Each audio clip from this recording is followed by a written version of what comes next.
কম। এজন্য আমরা আল্লাহর ভালোবাসার ভিখারি, আমরা আল্লাহ তাআলার রহমতের ভিখারি। আল্লাহর রহমত ছাড়া কেউ কোনোদিন জান্নাতে যেতে পারবে কোনোদিন নিজের আমল নিয়ে বড়াই করবেন না। আপনারা কি ভাবেন যে আপনার আমল দিয়ে আপনি জান্নাতে যাবেন? শরীয়তপুরের আজকের এই প্যান্ডেলে যারা বসে আছেন, কার এরকম ভরসা আছে যে হুজুর আমি এত আমল করেছি, আমার আমলের বদৌলতে আমি জান্নাতে ঢুকবো? কে কে আছেন দেখি? আল্লাহর ওলি আছে? এরকম কোন আল্লাহর ওলি? হ্যাঁ আছে? নাই। আল্লাহর হাবিব বললেন আল্লাহর রহমত ছাড়া, ভালোবাসা ছাড়া কেউ কোনোদিন জান্নাতে ঢুকতে পারবে? আম্মা জান আয়েশা বললেন ইয়া রাসূলুল্লাহ আপনিও না? আল্লাহর হাবিব বললেন না আমিও না, তবে আল্লাহর রহমত ও তার দয়া সেদিন আমাকে ঘিরে রাখবে। মান নুকিশা উযিবা, যার হিসাব আল্লাহ সেদিন চাইবেন সে ধরা খেয়ে যাবে। সব সময় আল্লাহর কাছে এই দোয়াটা যেন আমরা করি, আল্লাহ কিয়ামতের দিন তুমি আমার হিসাব নিও না, আল্লাহ তুমি আমার বিচার বসিও না, আল্লাহ তুমি দয়া করে আমারে মাফ করে দিও।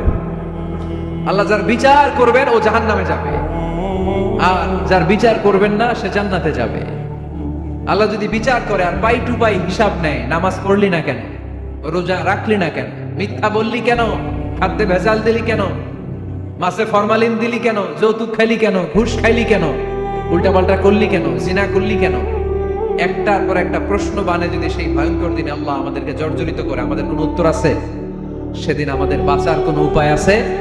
তাই আমরা সবাই আল্লাহর কাছে দোয়া করবো, আল্লাহ কোনো বিচার টিচার মানি না, কোনো বিচার করতে পারবো না, দয়া করবা। কথা কয় না? কি করবে? এবার আওয়াজ করে বলেন, বিচার চান না দয়া চান? রোজ হাসরে আল্লাহ আমার করোনা বিচার, করোনা বিচার, বলেন আমিন। রোজ হাসরে আল্লাহ আমার করোনা বিচার, করোনা বিচার, বিচার চাহি না তব দয়া চাহে এ গুনাহগার, আল্লাহ করোনা বিচার। পড়েন আমিন। তিনি যদি দয়া করেন তবেই আমরা জান্নাত যেতে পারবো, ঠিক কিনা? এজন্য আল্লাহ বললেন আর রহমানু আল্লামাল কুরআন খালাকাল ইনসান আল্লামাহুল বায়ান। ক্ষমতার মালিক একজন, চিল্লায় বলতে হবে তিনি কে? তিনি হচ্ছেন সূরাতু আর রহমান। সূরার নাম কি? আরো জোরে বলেন। কোরআনের 55 নম্বর সূরা। কত নাম্বার? আয়াত আছে 78টা। কয়টা? সূরাটা মাক্কি সূরা। কি সূরা? এবার প্রশ্ন করি, উত্তর দেন। এই সূরাটা কোরআনের কততম সূরা? 55। আয়াত কয়টা? 78টা। মাক্কি না মাদানী? মাশাআল্লাহ, এই তো আপনারা উত্তর করতে পেরেছেন। এই সূরাটার একটা চমৎকার নাম আছে। বাইহাকী শরীফে আল্লাহর হাবিব সাল্লাল্লাহু আলাইহি ওয়াসাল্লাম ইরশাদ করেন, ইন্না লিকুল্লি শাইইন আরুস ওয়া আরুসুল কুরআন সূরাতু আর রহমান। আল্লাহর হাবিব বললেন সবার জন্য একজন নববধূ আছে, কোরআনেরও একটা নববধূ আছে। কোরআনের নববধূর নাম হচ্ছে সূরা আর রহমান। আওয়াজ করে সুবহানাল্লাহ বলতে পারলেন না? নববধূ বুঝেন তো? হ্যাঁ, নতুন বউ। নববধূ মানে কি? আল্লাহর হাবিব বললেন ইন্না লিকুল্লি শাইইন আরুস ওয়া আরুসুল কুরআনি সূরাতু আর রহমান। সবার জন্য একটা নববধূ আছে, কোরআনেরও একটা নববধূ আছে। কোরআনের নববধূর নাম সূরা আর রহমান। নববধূ যেমনি বাসর রাতে হাতে পায়ে আলতা মেখে, বেনারসি শাড়ি পরে, লিপস্টিক দিয়ে, খোপায় ফুল দিয়ে, জুয়েলারি পরে, অর্নামেন্টস পরে, মেকআপ করে, পার্লারিং করে তার স্বামীর জন্য ওই রাতে সে নিজেকে উজাড় করে সাজায়, ঠিক কিনা? ঠিক তেমনি আল্লাহ তাআলা এই দুনিয়াতে আমাদেরকে কি কি নিয়ামত দিয়েছেন, আবার কি কি নিয়ামত জান্নাতে গেলে দিবেন, তার সব কিছু বর্ণনা করে এই সূরাটাকে তিনি উজাড় করে সাজিয়েছেন। সূরাটার নাম কি? আরো জোরে বলেন, কি নাম? আর রহমান। একটা দুর্বল বর্ণনায় এসেছে, দুর্বল বর্ণনায় যে আল্লাহ তাআলা, স্বয়ং আল্লাহ তাআলা জান্নাতে জান্নাতীদেরকে এই সূরা আর রহমানটা নিজ কণ্ঠে তেলাওয়াত করে শোনাবেন। আমরা আল্লাহর কণ্ঠে তেলাওয়াত শুনতে চাই কি চাই না? আল্লাহর তেলাওয়াত কি আমাদের মতো তেলাওয়াত? আল্লাহ দেখতে কি আমাদের মতো? লাইসা কামিসলিহি শাই, তার মতো কেউ নাই। তার মতো কেউ আছে? তার মতো কেউ নাই। তিনি তার মতো। তিনি কার মতো? তিনি তার মতো। লাইসা কামিসলিহি শাই। জান্নাতীরা যখন জান্নাতে ঢুকবে আল্লাহ তাআলা প্রশ্ন করবেন, ও জান্নাতীরা, এই কোরআনে যত নাজ নেয়ামতের বর্ণনা দিয়েছিলাম তার সবগুলো কি তোমরা পাই টু পাই বুঝে পেয়েছো? জান্নাতীরা বলবে পেয়েছি। হঠাৎ এক জান্নাতি হাত তুলে বলবে, আল্লাহ একটা জিনিস তো পাই নাই। সবাই বলে পাইছি, তুমি পাও নাই। কি পাও নাই? কয় আমনেরই তো পাই নাই। সুবহানাল্লাহ পড়বেন না? আপনাকেই তো পাই নাই। সব দেখলাম, সব খাইলাম, সব দেখলাম, কিন্তু আপনারা তো দেখলাম না। আল্লাহ তাআলা তখন বিশাল জান্নাতের এই কনফারেন্স রুমে সবাইকে বসিয়ে আল্লাহর দিদার মানুষকে দেখাবেন। আল্লাহ তাআলা তার গোপন সৌন্দর্যকে সেদিন জান্নাতীদের সামনে প্রকাশ করে দিবেন। আল্লাহর হাবিব বসবেন ওই কনফারেন্স রুমে সবার সামনে।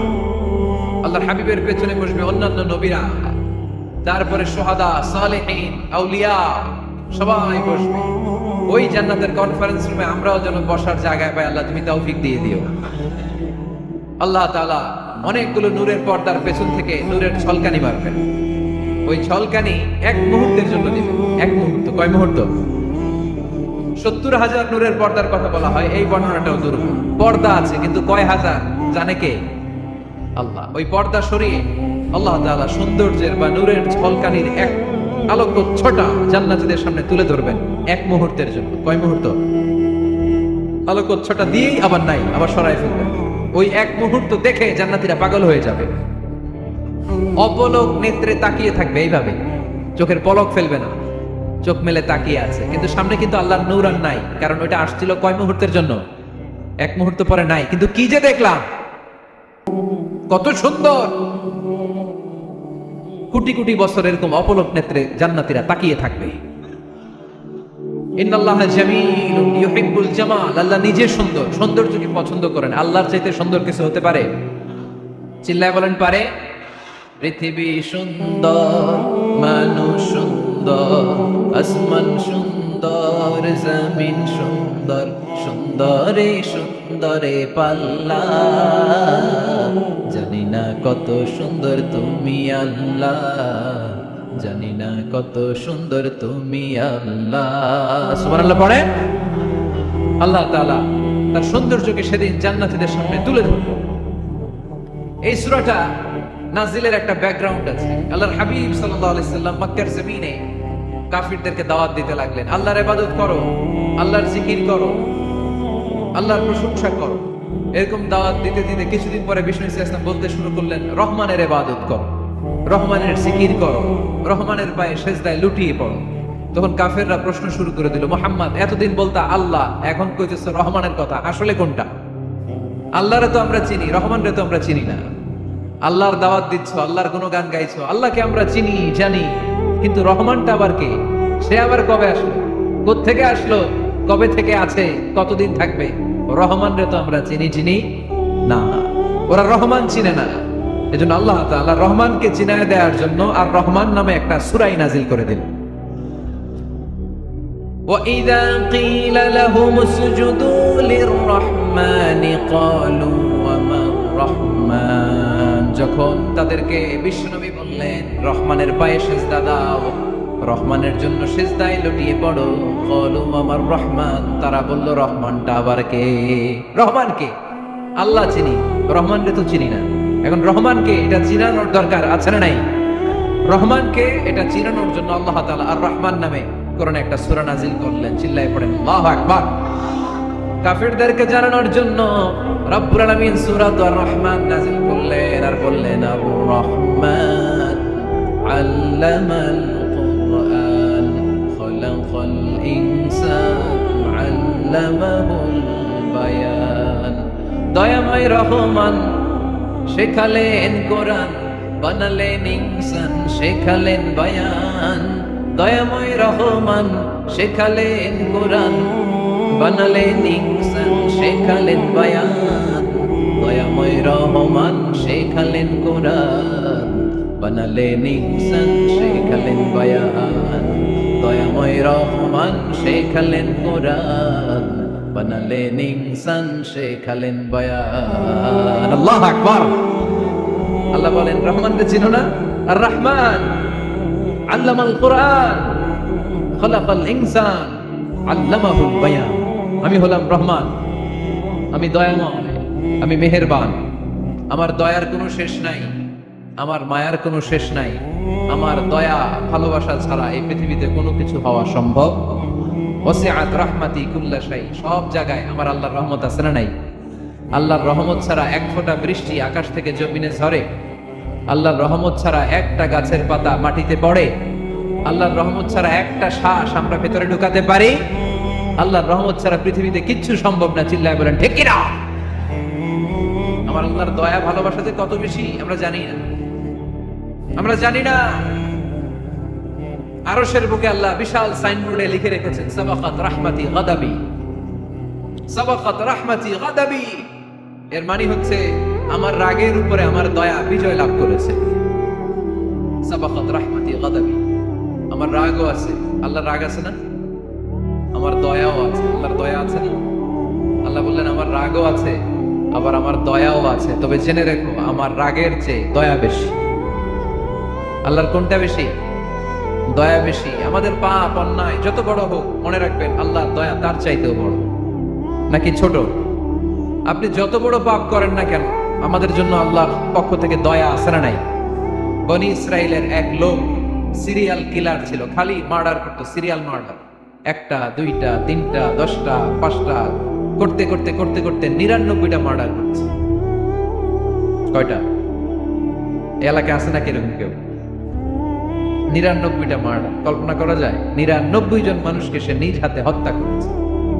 99 মার্ডার করার পরে তার মনে ভয় আসলো, হায়রে না জানি আল্লাহ আমার সাথে কেমন আচরণ করে আখিরাতে, আমার তওবা আছে কিনা কপালে জানি না, আমার তো ক্ষমা নাই, কি করব আমি? তো সে লোকজনদেরকে জিজ্ঞেস করলো আমার ক্ষমা আছে কিনা, এটা কে বলতে পারবে, আমাকে আল্লাহ মাফ করবে কিনা? তারা সবাই বললো এই এলাকায় এক আল্লাহর ওলি আছে, তার কাছে যাও। সে আল্লাহর ওলির কাছে যেয়ে বলে, ও আল্লাহর ওলি, আমি 99টা হত্যা করেছি, 99টা মার্ডার, আমার কপালে ক্ষমা আছে কিনা তুমি একটু বলো। আল্লাহর ওলি কই, কি বললা? 99টা মার্ডার? হায় হায় সর্বনাশ, তোর কোনো ক্ষমা নাই। এবার যে মার্ডার করছে ও কয়, আমার যেহেতু ক্ষমা নাই, তোরে বাঁচায় রেখে লাভ কি, তোরেও দিলাম শেষ করে। এবার সেঞ্চুরি করে ফেলাইছে। কথা বুঝতেছেন? আমার যেহেতু ক্ষমা নাই, তো তোরে বাঁচায় রেখে কি লাভ, তোরেও শেষ করে দিলাম। এবার সেঞ্চুরি। সেঞ্চুরি করার পরেও ভয় আসে না নাই অন্তরে? অন্তরে তো আল্লাহর ভয়। কই যাবে? খুঁজতে লাগলো কে সমাধান দিতে পারবে। একজন বলল ওই এলাকায় একজন বড় আলেম আছে, ওই আলেমের কাছে যাও। সে আলেমের কাছে যে বলে, আলেম আমি 99টা হত্যা করেছি, এখন আমার বড্ড ভয় হয়, আল্লাহ আমারে মাফ করবে কিনা, তুমি একটু আমারে বলো। আলেম বলে, তোমার গুনাহ যত বড়ই হোক, আমার আল্লাহর দয়া তার চাইতেও বড়। তুমি কি পাপ করেছো, কি অন্যায় করেছো?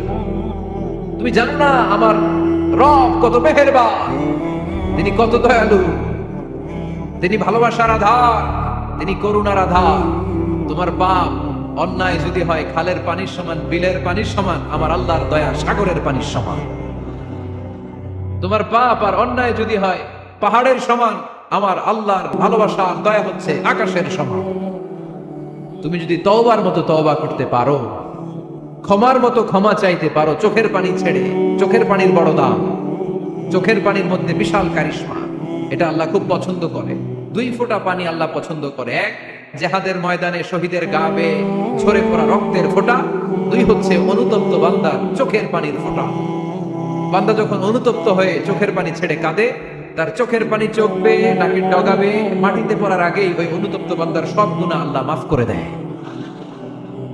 সে জিজ্ঞেস করলো আমার ক্ষমা আছে কিনা? আলেম বলে আছে, ক্ষমা আছে। তওবার মতো তওবা, তাওবাতান নাসুহা, তওবার মতো তওবা করলে আল্লাহ ঠিকই মাফ করবে। সে এতটাই অনুতপ্ত হলো, এতটাই, সে আল্লাহর কাছে ক্ষমা চাইতে শুরু করলো। আলেম পরামর্শ দিল, তুমি যে এলাকায় থাকো এলাকাটা ভালো না, এলাকাটা ছাড়ো, এখানে সব ডাকাতদের এলাকা, তুমি একটা ভালো এলাকায় যাও, ওখানে যে তওবা করে ভালো মানুষ হয়ে যাও। সে নিয়ত করে কাপড় চোপড় গুছিয়ে ভালো এলাকায় যাবে। ঘর থেকে বেরোয়ার সাথে সাথেই মালাকুল মাউত চলে আসছে, তার রুহু কবজ করে ফেলছে। এখন রুহুকে নিয়ে যাবে। ফাজাআত মালাইকাতুর রাহমা ওয়া মালাইকাতুল আযাব, রহমতের ফেরেশতারাও আসছে, আযাবের ফেরেশতারাও আসছে। রহমতের ফেরেশতারা বলে না না, সে তওবার নিয়ত করেছে, যদিও তওবা করতে পারে নাই, যদিও ভালো এলাকায় যেতে পারে নাই, তওবার নিয়ত করেছে, অনুতপ্ত হয়েছে, ক্ষমা চাওয়ার চিন্তা করেছে, আমরা তার রূহ নিয়ে ইল্লিনে রেখে দেব। আযাবের ফেরেশতারা বলে, না না, 99টা হত্যা করার পরে আরো একটা হত্যা করে সেঞ্চুরি করেছে, এখনো তো ভালোভাবে তওবা করতে পারে নাই, তার রূহটা নিয়ে আমরা সিজ্জিনের ভেতরে ঢুকায় দেব। দুই দল ফেরেশতার মারামারি, এ বলে আমরা নিব, এ বলে আমরা নিব, ঝগড়া আছে না নাই? আল্লাহ বললেন রাখো রাখো, ঝগড়ার দরকার নাই, এক কাজ করো, যেখানে মারা গিয়েছে ওইখান থেকে ফিতা দিয়ে মাপতে শুরু করো। ভালো এলাকাটা যদি কাছে হয় জান্নাতের ফেরেশতারা নেবে, খারাপ এলাকা যদি কাছে হয় জাহান্নামের ফেরেশতারা নেবে। খারাপ এলাকা তো একেবারেই কাছে, ঘর থেকে বের হওয়ার সাথে সাথে মৃত্যু হয়েছে, আর ভালো এলাকা তো অনেক দূর। আল্লাহ জামিনটারে আদেশ দিলেন, জামিন এই অনুতপ্ত বান্দার জন্য তুই ভালো এলাকাটা কাছে চলে আয়, ভালো এলাকাটার জামিনটা তুই সংকুচিত হয়ে যা। যদিও ঘর থেকে বের হয়েছে একেবারে কাছে, খারাপ এলাকাটা হাজার হাজার মাইল দূরে চলে যা। ফিতা দিয়ে মাপ দিয়ে দেখে সর্বনাশ, ভালো এলাকাটা তো একেবারেই কাছে, খারাপ এলাকাটা অনেক দূরে। আল্লাহর ফয়সালা অনুযায়ী রহমতের ফেরেশতারা তার রূহকে নিয়ে জান্নাতের ভিতরে ঢুকিয়ে দিয়েছে। 99টা হত্যা করার পরে আরো একটা হত্যা করে সেঞ্চুরি, 100টা খুন করছে। আপনি কয়টা করছেন? আমি কয়টা করছি? তো 100টা খুন করে যদি ও মাফ পেতে পারে আমার আল্লাহর কাছ থেকে, আমরা কি ক্ষমা পেতে পারি না? ওর পাপের কাছে আমাদের পাপ কি? কয় ওয়াক্ত নামাজ ছাড়ছেন আপনি? কয়টা মিথ্যা কথা বলছেন? কতবার ঘুষ খাইছেন? কত টাকা সুদে লাগাইছেন? কত অন্যায় করছেন? কত জুলুম করেছেন? মনে রাখবেন, আপনার পাপ, আপনার অন্যায়, আপনার জুলুম যত বড় হোক না কেন, আমার আল্লাহর দয়া তার চাইতেও বড়। এজন্য আল্লাহ নিজের পরিচয় দিয়ে বললেন, আর রহমানু আল্লামাল কুরআন খালাকাল ইনসান আল্লামাহুল বায়ান। আমি রহমান, আমি দয়ার সাগর। আমি কি? আল্লাহ তুমি দয়ার সাগর, রহমানুর রহিম, তোমার দয়ায় পূর্ণ আমার সারানিশিদিন, তোমার দয়ায় পূর্ণ আমার সারানিশিদিন। আলহামদুলিল্লাহ পড়ে। তাহলে বুঝতে পারলাম আমার আল্লাহর দয়ার কোনো শেষ আছে? চিল্লায় বলতে হবে আছে। কয়শো টুকরা? সবাই শুনতেছেন? কষ্ট হচ্ছে তো উত্তর দিচ্ছেন না যে? কত টুকরা করলেন? 100। 100 টুকরা করে 99 টুকরা দয়া ভালোবাসা আল্লাহ তাআলা নিজের কাছে রেখে দিলেন, আর 1 টুকরা দয়া আর ভালোবাসা আল্লাহ তাআলা গোটা বিশ্বের সবার মাঝে ভাগ করে দিলেন। আমরা সবাই মিলে পাইছি কয় টুকরা ভালোবাসা? উনি রেখে দিয়েছেন কয় টুকরা? ওই 1 টুকরার কিছু অংশ আমিও তো পাইছি, তাই না? আপনি পেয়েছেন, আমরা সবাই পেয়েছি, গোটা বিশ্বের সবাই, আদম আলাইহিস সালাম থেকে শুরু করে কিয়ামত পর্যন্ত যারা আসবে, এসেছিল এবং এখন আছে, সবাই মিলে কয় টুকরা? ওনার কাছে কয় টুকরা? কিন্তু এই 1 টুকরা যে আমরা সবাই ভাগে যুগে পাইলাম, আমাদের ভালোবাসার নমুনা দেখছেন? একজন আর একজনের ভালোবেসে বলে আত্মহত্যা করে ফেলে, আছে না নাই? আছে না? সালমান শাহ মারা গেছে, এই দেশের কয়েকটা মেয়ে গলায় রশি দিয়ে আত্মহত্যা করছে, শুনছেন? অমুক সেলিব্রিটির কি হয়েছে, ছাদ থেকে লাফ দিয়ে পরে মাথা ফাটায় ফেলছে। ভালোবাসা আছে না নাই? যারে ভালোবাসে তার নাম আবার ছেলেরা হাতের মধ্যে কেটে কেটে লেখে। শরীয়তপুরে এগুলো নাই আলহামদুলিল্লাহ। হ্যাঁ, প্লাস দিয়ে লেখে, প্লাস। ধরেন আব্দুল্লাহ প্লাস শামিমা, তো এ প্লাস এস, রক্ত দিয়ে লেখে, রক্ত। আমি অবাক হই, নিডল, সুই দিয়ে কেটে কেটে লেখে আব্দুল্লাহর এ প্লাস শামিমার এস। কি ভালোবাসা! 1 ভাগ ভালোবাসার ছিটে ফোটা সবাই মিলে পাইছে। এটা ঠেলা যদি এরকম হয়, তাহলে যিনি 99 ভাগ ভালোবাসা রেখে দিয়েছে তার ভালোবাসা বেশি না কম? দেখেন, ছোট্ট বাচ্চাটা রাতে খেতে চায়, মা যদি বলে খাও, বলে না খাবো। আব্বু অফিস থেকে আসুন, আব্বুর কোলে বসে বসে আব্বু আর আমি একসাথে খাবো। এই ছোট্ট বাচ্চাটা কিছু বোঝে না, কিন্তু তারপরও তার বাবার জন্য ভালোবাসা তার হৃদয়ে ঢুকাই দিছে কে? আপনাদের এলাকায় মুরগি পালেন না আপনারা? মুরগি যখন বাচ্চা নিয়ে হাঁটে, দেখবেন মুরগি ছানা ধরা যায় না, ধরতে গেলে মা মুরগিটা কি করে? কামড় দিতে আসে। এই ছোট্ট বাচ্চাগুলোর জন্য মা মুরগিটার হৃদয়ের ভিতরে ভালোবাসা ঢুকাই দিল কে? আমি পত্রিকাতে এমনও দেখেছি, বন্যায় এক মা পানি খেতে খেতে মরে গিয়েছে, কিন্তু শিশুটাকে একটা বালতির মধ্যে চাপিয়ে মাথায় তুলে ধরে রেখেছে। মা পানি খেতে খেতে নিজের জীবনকে বিলিয়ে দিয়েছে, কিন্তু বাচ্চাটা মরে নাই। বাচ্চার জন্য কি ভালোবাসা! এই ছোট্ট বাচ্চার জন্য মায়ের হৃদয়ে জান স্যাক্রিফাইসের মতো ভালোবাসা ঢুকাই দিল কে? আমাদের প্রতিদিনই ভালোবাসা। সকালে ভালোবাসা, বিকালে ভালোবাসা, সন্ধ্যায় ভালোবাসা, শীতকালে ভালোবাসা, গ্রীষ্মকালে ভালোবাসা। আমাদের ইসলামে শুধু ভালোবাসাবাসী, ঠিক কিনা? রাসূল আমার ভালোবাসা, রাসূল আমার আলো আশা, রাসূল আমার প্রেম বিরহের মূল আলোচনা, রাসূল আমার কাজে কর্মের অনুপ্রেরণা। চিল্লায় পড়েন আল্লাহু আকবার। আমাদের ভালোবাসার কোনো কমতি আছে? 24 ঘন্টা আমাদের ভালোবাসা আছে না নাই? 365 দিন আমাদের ভালোবাসা আছে না নাই? এজন্য আলাদা করে আমাদের কোনো দিন লাগে না বিশ্ব ভালোবাসা দিবস দরকার হয় না। যারা মাকে দেখতে পারে না, বাবারে দেখতে পারে না, এরা একদিনের জন্য মা বাবাকে উইশ করতে যায়, আর নাম দিছে বিশ্ব মা দিবস, বিশ্ব বাবা দিবস। কিছুদিন আগে দেখলাম বিশ্ব ডিম দিবস। কি দিবস? আমি কি মিথ্যা বললাম? ছিল একটা বিশ্ব ডিম দিবস। কিছুদিন পরে বানাবে বিশ্ব বাঁশ দিবস, যে যারে বাঁশ দিতে পারে। এরপর একটা বানাইছে শুনলাম বিশ্ব চিন্তা দিবস। এইটা কি দিবস?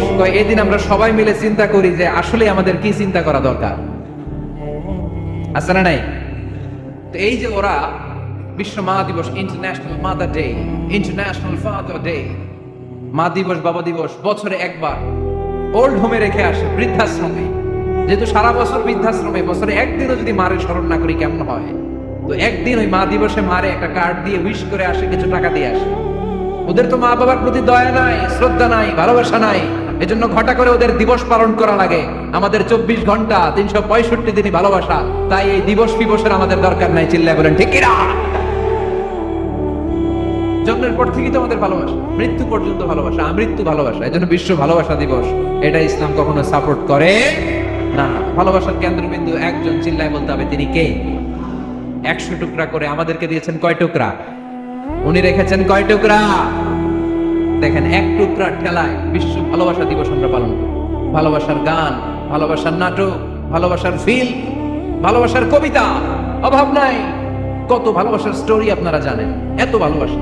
কিন্তু সবাই মিলে ভালোবাসার এক অংশ আমরা ভাগে যুগে পেয়েছি। এক অংশের নমুনা যদি এমন হয়, 99 টুকরা ভালোবাসা যিনি রেখে দিয়েছেন নিজের মধ্যে, তার ভালোবাসা বেশি না কম?